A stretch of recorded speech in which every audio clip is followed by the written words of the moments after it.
السلام علیکم ورحمۃ اللہ وبرکاتہ۔ آج کے سبق میں ہم پڑھیں گے تختی نمبر 11۔ اعوذ باللہ من الشیطان الرجیم، بسم اللہ الرحمن الرحیم۔ حمزہ لام زبر ال، حا زبر حا، الح، میم زبر ما، الحم۔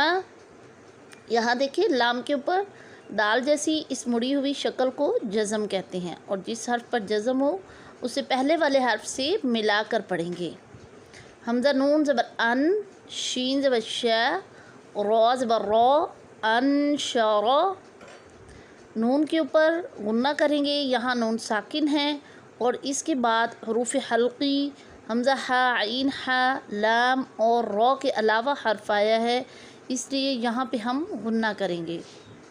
حمزہ نون زبر ان، قاف زبر قا، انقا، ضا زبر ضا، انقاد۔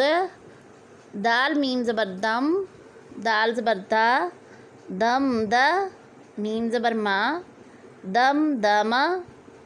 عین سین زبر عس، عین زبر ع، سین زبر سا، عس عسا۔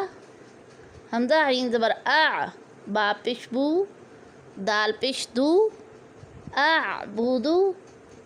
نون عین زبر نع، با پیش بو، دال پیش دو، نعبدو۔ یا خا زبر یخ، را پیش رو، جیم پیش جو، یخرجو۔ یا حا زبر یح، سین زبر سا، یحسا، با پیش بو، یحسبو۔ یا شین زبر یش، را زبر را، یشرا، با پیش بو، یشربو۔ یا شین زبر یش، حا زبر حا، یشح، دال پیش دو، یشحدو۔ تا را زبر تر، حا زبر حا، ترح، قاف پیش قو، ترحقو۔ صدق اللہ